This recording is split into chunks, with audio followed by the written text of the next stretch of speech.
એકવાર ભૂલ કરે એને ઇન્સાન કહેવાય, એની બીજી વાર ભૂલ કરે તો એને નાદાન કહેવાય કે ઈ માણસ ગાફલ છે કે એની ભૂલ એણે ફરીને કરી. એકવાર તો ભૂલ કરી, દુઃખ આવ્યું, વળી પાછી એની ભૂલ ફરીને કરી, એ નાદાન માણસ કહેવાય. કોઈને ખબર પડે કે ભાઈ માવા ખાવાથી જરાક ગાંઠ થઈ છે ને ગલોફું આવ્યું ને એમાં ડૉક્ટર કે કેન્સરની છે, ઓપરેશન કર્યું ને સારું થઈ ગયું જરાક કાપવાથી, થોડાક દિવસ માવા બંધ કરી દે, પછી પાછા ફરીને શરૂ કરી દે, તો હવે એ માણસ આમ તમે જોવો તો એ નાદાન કહેવાય કે ભાઈ એકવાર ખબર પડી ગઈ ફરીને ભૂલ કરે. એકવાર ભૂલ કરે ઇન્સાન કહેવાય, એની ભૂલ બીજી વાર કરે ને નાદાન કહેવાય, એની ભૂલ ત્રીજી વાર કરે તો એને શેતાન કહેવાય, અને એની ભૂલ વારંવાર કરે અને પાકિસ્તાન કહેવાય, અને એની ભૂલને વારંવાર માફ કરે એને હિન્દુસ્તાન કહેવાય છે. એને હિન્દુસ્તાન કહેવાય.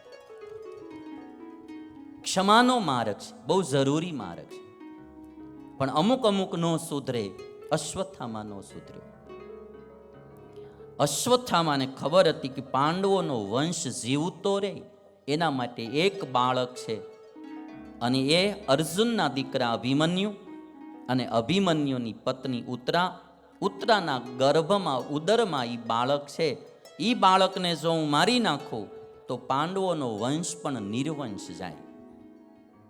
અને ત્યારે અશ્વત્થામાએ વળી બ્રહ્માસ્ત્ર લઈ અને ઉત્તરાના ઉદરનું નિશાન લઈ અને બ્રહ્માસ્ત્ર છોડ્યું. અને ત્યારે ઉત્તરાને ખબર પડી બ્રહ્માસ્ત્ર આવી રહ્યું છે. ભગવાન શ્રી કૃષ્ણને શરણે ગઈ છે ઉત્તરા. પાહી પાહી મહાયોગીન દેવદેવ જગતપતે, નાન્યમ ત્વદભયમ પશ્યે યત્ર મૃત્યુ પરસ્પરમ. હે ભગવાન, મારી રક્ષા કરો, મારી રક્ષા કરો.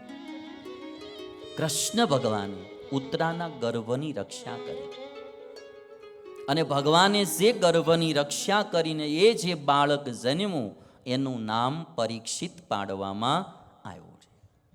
એટલે અર્જુનના દીકરા અભિમન્યુ અને એના દીકરા પરીક્ષિત રાજા થયા છે. અશ્વત્થામાના બ્રહ્માસ્ત્રથી ભગવાને એમની રક્ષા કરી છે. એનું નામ પરીક્ષિત પાડ્યું.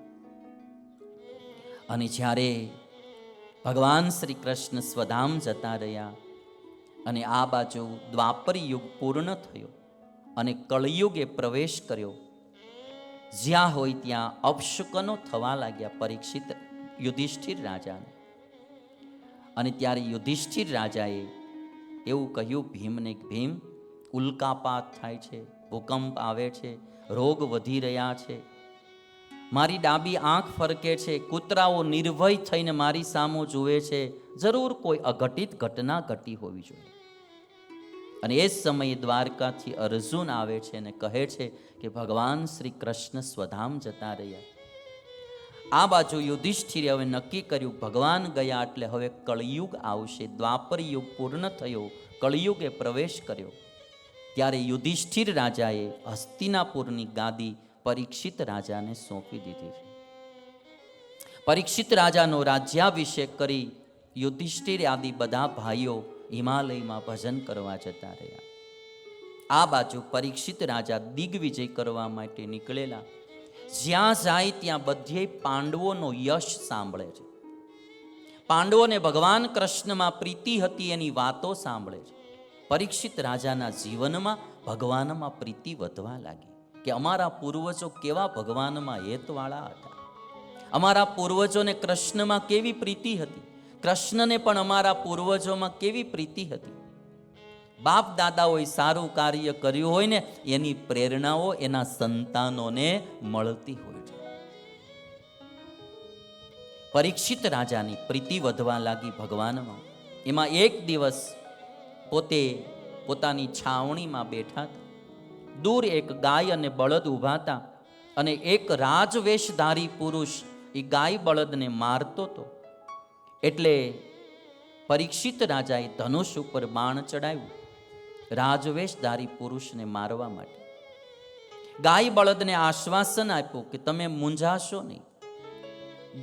ગાય નહોતી. એક સુંદર રૂપક ભાગવતમાં લખ્યું કે પૃથ્વી દેવી ગાયનું રૂપ ધારણ કરીને ઉભેલા અને સાક્ષાત ધર્મદેવ બળદના રૂપમાં હતા. અને રાજવેશધારી પુરુષ એ સ્વયં કળિયુગ હતો.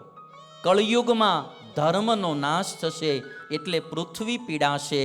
એટલે આ કળિયુગ ધર્મ અને પૃથ્વીને પીડી રહ્યો હતો, પરેશાન કરી રહ્યો હતો. પરીક્ષિત રાજા જ્યારે રાજવેશધારી કળિયુગને મારવા ગયા ત્યારે કળિયુગ પરીક્ષિત રાજાને શરણે આવી ગયો અને કહે છે કે હું તમારે શરણે છું, મને મારશો માં. પરીક્ષિત રાજા કહે તો તું આ મારું રાજ છોડીને જતો રહે. તો કહે છે કે હું ક્યાં જાઉં, સમુદ્ર સુધી તમારું જ રાજ છે, મને કોઈ રહેવાના સ્થાન બતાવો. અને ત્યારે પરીક્ષિત રાજા કહે છે કે તારે જોઈએ તે રહેવાના સ્થાન માગી લે. કળિયુગે રહેવાના સ્થાન માગ્યા, એમાં પહેલું માગ્યું છે જુગાર. જ્યાં જુગાર રમાતો હોય ત્યાં કળિયુગનો નિવાસ છે. માટે ભાગવત એવું કહે છે ક્યારેય જુગાર રમવો નહીં. આઠમે નહીં હો. ભીમ એકાદશી હોય, જન્માષ્ટમી હોય નહીં. અને ખાસ મારે બધાને કેવું, ક્યારેય ન રમવો, પણ આઠમે તો બિલકુલ ન રમવો. એ ભગવાન શ્રી કૃષ્ણનો જન્મ દિવસ છે. એ દિવસે તો ભગવાનનું ભજન કરવાનું હોય, સત્કર્મ કરવાનું હોય. ભગવાનના જન્મ દિવસને આપણે બગાડવો ન જોઈએ. એટલે હિન્દુએ ક્યારેય પણ જુગાર તો ક્યારેય ન રમાય, પણ જન્માષ્ટમી તો હરગીજ ન રમાય. એ ભગવાનનો જન્મ દિવસ, એને તમે બગાડો માં. એક હિન્દુ થઈ અને આપણા ઈષ્ટદેવનો, આપણા ભગવાનનો જન્મ દિવસ હોય, એ સમયે એવું મોડું કામ ન કરાય. એ સમયે તો સત્કર્મ કરાય, ઈશ્વરનું ભજન કરાય. અને અમુક અમુક ગામડાઓમાં તો બેનોય રમતા થઈ ગયા છે. ભાઈઓ તો રમે, બેનો.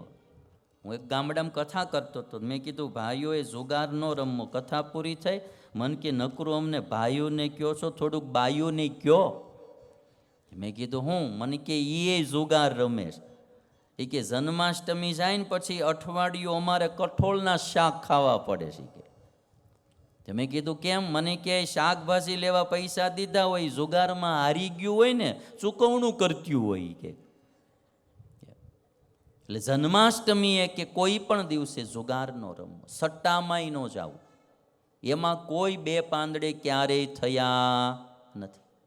હા, મહેનત કરીને રળવું. કેટલાય છોકરાઓએ આજે ક્રિકેટના સટ્ટામાં, બીજા સટ્ટામાં એના પિતાજીઓની જમીનો વેચાવી નાખી, એટલા ઊંડા ઉતરી ગયા. માટે ક્યારેય નીતિનું રળી અને શાંતિથી જીવવું. અને તમને એક વાત કહું, જીવનમાં અમુક સમજણો આવી જાય તો બહુ ઝાઝું હોય તો સુખ હોય એવું નથી. આ લોકમાં ખાધે પીધે સુખી હોય એટલે આનંદ, આનંદને આનંદ જ આવે.